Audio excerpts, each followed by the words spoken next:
자, 인플레이션의 비용을 보도록 합시다. 사실 한번 설명했었는데 인플레이션의 비용. 자, 지금 인플레이션이 무엇인지 설명했고 인플레이션이 왜 발생하는지 설명했어.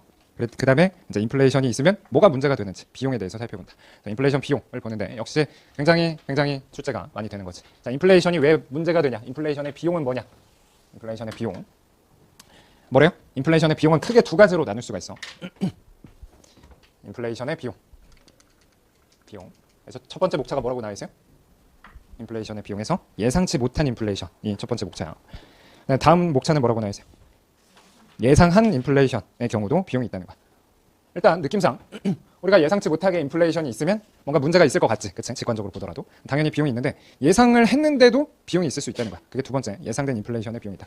먼저 예상치 못한 인플레이션의 경우는 어떻게 되냐? 사실 그때 한번 설명을 했었는데, 자, 예상치 못한 인플레이션은 어떻게 생각할 수 있냐면 우리는 인플레이션을 0으로 예상했는데 실제 인플레이션은 0보다 큰 경우, 이렇게 요 상황을 생각할 수가 있겠지. 물가가 안 오를 거라고 생각했는데 물가가 오른 상황, 그게 예상치 못한 인플레이션. 근데 더 확장시키면 실제 인플레이션이 똑같이 실제 인플레이션과 예상 인플레이션 중에 실제 인플레이션이 더 크면 이것도 예상치 못한 인플레이션이라는 거야. 내가 3% 예상했는데 5% 물가가 상승했다. 그것도 큰 틀에서는 예상치 못한 인플레이션이야. 저는 예상했잖아. 예상한 것보다 더 컸으니까 그게 예상치 못한 인플레이션이 되는 거지. 그래서 예상보다 이렇게 물가가 안 상승할 거라고 예상했는데 물가가 상승하는 경우도 당연히 예상치 못한 인플레이션이지만 한 3% 상승할 거라고 예상했는데 5% 상승한다든지 이런 것도 다 예상치 못한 인플레이션이 된다. 자, 그러면 뭐가 등장해야겠어? 여기서 뭐가 등장해야겠어? 뭐가? 피셔 관계식이 등장해야 된다. 여러분들 피셔 관계식 뭐였어요? 내가 강조했었는데. 실질 이자율은 명목 이자율 빼기 인플레이션율. 이게 이제 사전과 사후가 있었지. 사전적으로, 사후적으로. 사후적으로는 여기에 실현된 값이 들어가는 거고, 사전적으로는 예상이 들어가는 거지. 예상이 들어간다. 그래서 그때도 얘기했다시피 그 얘기 그대로 들어볼게. 그때 누구였지? 병준이었나? 병준이가 나한테 몇 프로 받는다고 했었지? 10% 받는다고 했었나? 사채도 10% 되나? 하여튼 넘어가고. 자, R은 R 플러스 파이 익스펙테이션이다. 자, 병준이는 뭘 의도했냐? 10%를 받았다. 강두성한테 10% 이자 놀이 해야지, 강두성. 그래서 목표는 뭐였어? 병준이는 5% 예상하고 실제 5% 정도 수익을 남기려고 했던 거지. 근데 그때 예에서는 실제 실현된 인플레이션은 몇 프로가 된 거야? 그때 실제 실현된 인플레이션율은 10%가 됐었다. 그래서 그러면 사후적으로 얻을 수 있는 수익은 약속한 10%에서 실현된 인플레이션 10% 빼면 실제로는 0%밖에 못 먹었다. 5% 수익 날 거라 생각했는데 0% 수익 먹었으면 어떻게 되는 거야? 손해 본 거지. 그래서 누가 손해를 본 거예요? 지금 돈을 빌려준 채권자가 손해를 보는 거지. 그래서 이렇게 파이 익스펙테이션보다 크게 되면, 혹은 예상치 못한 인플레이션이 있으면 무조건 누구는 손해를 본다? 채권자는 손해를 보고 채무자, 강두성은 사실은 실질적으로 이자를 낸 게 없다는 거야. 실질적으로. 그래서 채무자는 이득을 본다는 거죠. 이것도 물론 엄밀하게는 이렇게 따라가야 되지만 직관적으로는 당연한 거 아니야? 직관적으로 인플레이션이 있을 때 뭔가 채권자가 불리해지고 채무자가 유리해지는 건 직관적으로 당연해. 왜 그래? 인플레이션이라는 건 뭐였지? 화폐 가치가 떨어지는 거야. 인플레이션, 화폐 가치가 떨어진다. 그러면 나중에 돈 갚을 때 되면 그 돈 갚을 때 화폐 가치는 예전만 못한 거지. 그러면 갚는 사람 입장에서는 이득을 보는 거고, 받는 사람 입장에선, 즉 채권자 입장에선 손해를 보게 된다는 거야. 그래서 직관적으로는 그렇게 기억하면 되고, 보다 엄밀하게는 이런 식으로 수식적으로 접근을 해서 이제 목표 실제 수익률보다 실현된 수익률이 더 작기 때문에 언제? 파이 익스펙테이션보다 크면 이게 타겟팅한 수익률이고 이게 실제 수익률이야. 그래서 타겟팅한 수익률보다 실제 수익률이 작기 때문에 채권자가 손해를 보는 거고 채무자가 이득을 본다. 더 직관적으로는 인플레이션이 있으면 화폐가 가치가 떨어지는 거니까 나중에 갚을 때 그 옛날만큼의 가치가 없다. 그러면 갚는 사람이 이득을 보는 거고 받는 사람은 손해를 보는 거다. 오케이. 이게 예상치 못한 인플레이션이 있을 때 뭐가 발생한다는 거야? 누군 손해를 보고 누군 이득을 본다를 좀 있어 보이게 소득 재분배 혹은 부의 재분배가 일어난다는 거지. 그래서 그게 377페이지에 어떻게 된다? 부를 채권자로부터 채무자로 이전시킨다. 이렇게 나와 있는 거지. 부를 채권자로부터 채무자로 이전시킨다. 그래서 채권자가 손해, 채무자가 이득. 그럼 이거를 사실 좀 응용시키면 어떻게 될 수 있어? 우리 회계사는 뒤집어서 응용할 수 있으니까. 인플레이션이 있긴 있는데 예상 인플레이션보다 작은 상황. 이때는 어떻게 되겠어? 반대가 되겠지? 이건 적어놓는다. 이런 경우는 반대로 무자가 손해를 보고 채권자가 이득을 본다. 그래서 반대의 경우는 이렇게 반대 상황이 나타날 수 있다.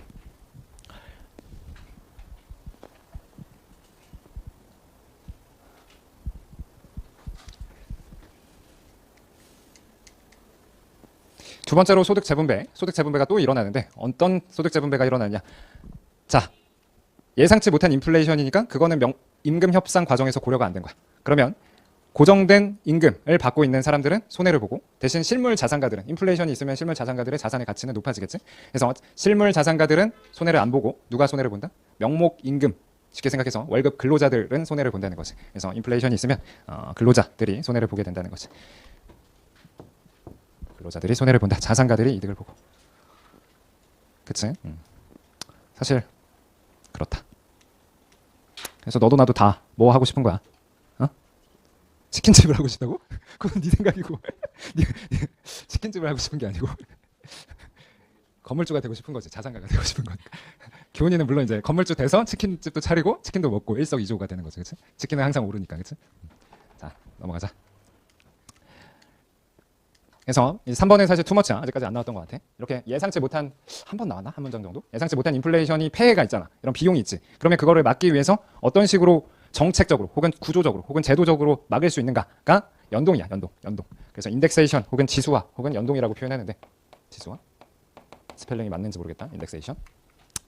자, 이거 어떻게 된대? 약간 투머치니까 그냥 편하게 들어요. 뭐래? 정해진 명목이자율로 계약을 체결한 다음에 사후적으로 기대 인플레이션보다 실제 인플레이션이 높으면 이자율을 높이고 반대로 낮으면 이자율을 낮춘다는 거야. 이게 무슨 상황이야? 일단 명목이자 계약해놓고 예상한 인플레이션보다 실제 인플레이션이 높으면 아까 누가 손해본다고 했어? 돈 빌려준 채권자가 손해를 본다고 했잖아. 손해를 안 보게 하기 위해서는 이자를 더 높이는 거야. 인플레이션에 연동해서 실제 실현된 인플레이션에 연동해서 명목 이자를 조정해 주는 거지. 이게 사실 여러분들 보는 변동금리 같은 게 사실 그런 거야. 변동금리. 은행 놈들이 지네 손해 안 보려고 변동금리를 하는 거지. 물론 낮아지면 낮아지게 하기도 하지만 보통의 경우는 이제 예상치 못한 인플레이션이 있을 때 명목 이자를 높여주는 거. 이게 이제 인덱세이션 혹은 지수화라고 표현할 수가 있다는 거예요. 수치적으로 거기 뭐 나와 있는데 그냥 안 봐도 되지만 그냥 직관적으로 설명해 보면 뭐야? 거기서 IC가 계약이야, 계약. I가 실제 적용되는 이자율이 되는 거지. 아까 방금 말한 거에 따르면 뭔가 실제 인플레이션이 예상 인플레이션보다 높다. 그게 파이가 파이 익스펙테이션보다 큰 거고 그때는 이자율 I를 높여준다는 거지. 그게 연동해 하는 거지. 그리고 연동 정도를 알파라고 표현할 수 있고 알파가 1이면 완벽하게 연동이 되는 거다. 넘어가자. 자, 지금까지 예상치 못한 인플레이션이 있으면 큰 틀에서는 누가 손해를 본다? 어떤 문제가 발생한다? 예상치 못한 인플레이션이 있으면 소득이 재분배된다. 소득이 재분배. 누구는 손해를 보고 누구는 이득을 볼 수 있다. 그럼 예상된 인플레이션은 사실 문제 없을 거 같아. 예상을 했으니까. 그치? 근데 문제가 발생한다. 혹은 비용이 발생한다는 거예요. 첫 번째로 무슨 비용이 발생한대요? 구두창 비용이 발생한대. 자, 구두창 비용이 뭐냐? 여러분들 인플레이션을 예상했어. 예상했고 실현된 인플레이션도 정확히 그 값이야. 근데 인플레이션이 높아지면 높아질수록 명목이자율이 어떻게 돼요? 높아지지. 명목이자율은 실질 이자율 더하기 인플레이션율이니까. 명목이자율이 높아지면 여러분들 은행에 자주 방문 안 해? 왜 자주 방문해? 돈을 조금씩 꺼내 써야 되니까. 명목이자율이 엄청 높으면 돈을 조금씩 꺼내 써야 되니까 자주 방문해. 자주 방문하면 구두가 어떻게 돼? 닳지. 구두가 닳으니까 구두창 비용이 발생한다는 거야. 근데 이것도 마찬가지로 그냥 표현을 이렇게 한 거지. 우리가 은행 방문에 따르는 그런 기회비용, 시간의 기회비용 이런 거를 다 통칭한 거야. 물론 요새는 다 계속 말했다시피 스마트폰으로 다 하지만 옛날 같은 경우는 실제로 방문을 해야 되니까 구두창 비용이 발생을 한다는 거죠. 다 설명한 거고. 자, 두 번째로는 어떤 비용이 있다? 사회적으로 봤을 때 인플레이션을 예상했다고 하더라도 인플레이션이 있으면 자꾸 메뉴판 바꿔야 되겠지. 그래서 메뉴판 바꿀 때 드는 비용. 말은 그렇게 하지만 어제도 설명했다시피 가격 바꾸면 점원들도 다시 교육해야 되고 그런데 드는 1년의 모든 비용을 메뉴 비용이라고 생각하면 돼요. 그래서 인플레이션이 예상됐다고 하더라도 메뉴 비용은 발생한다는 거야. 그래서 구두창 비용, 메뉴 비용은 예상된 인플레이션에도 발생한다. 자, 마지막으로 세 번째로 인플레이션은 뭔가 왜곡을 가져다 준대. 왜 왜곡을 가져다 줄까? 왜 왜곡을 가져다 줘? 사실 아까 질문한 거랑 비슷한 결이긴 한데 물가가 상승할 때 다 같은 비율로 상승하지 않지. 그래서 어제 배웠던 바에 따라서 뭔가 가격 경직성이 있는 기업이 있다. 왜? 메뉴 비용 때문에. 그래서 메뉴 비용이 큰 기업은 가격을 쉽게 조정 못하게 되고 그러다 보면 인플레이션이 있을 때 뭐가 바뀌게 돼? 상대 가격이 막 바뀌게 되는 거야. 그럼 상대 가격에 따라서 상대 가격이 바뀌면 우리 미시경제학에서 배운 바에 따르면 뭐가 발생해? 상대 가격 변화로 인한 선택의 변화. 미시경제에서 어떻게 배웠어요? 상대 가격의 변화로 인한 선택의 변화. 대체 효과가 발생하자. 대체 효과. 그래서 사실은 대체 효과가 발생하면 안 돼. 예를 들어서 굳이 따지면 인강 서비스 가격이 예전에 짜장면 가격은 3,000원이었고 인강 서비스 가격이 10만 원이었다고 보자. 그러면 그때에 따르면 짜장면 가격 5,000원이라고 해보자. 5,000원이고 10만 원이었으면 몇 배 비쌌던 거야? 20배 비쌌는데 이제는 짜장면 가격이 만 원이 됐다고 해봐. 그럼 한 10배 비싼 거죠. 그러면 어떻게 돼? 인강을 쓸데없이 많이 볼 수도 있는 거지. 그런 대체 효과가 발생할 수 있다는 거야. 그래서 이런 대체 효과로 인해서 상대 가격 변화로 인해서 대체 효과가 발생을 할 수 있다. 물론 인강 많이 보면 나야 좋긴 하지만 나는 안 좋다. 일타 선생님들만 좋다. 넘어가자. 다 설명한 거다. 오케이.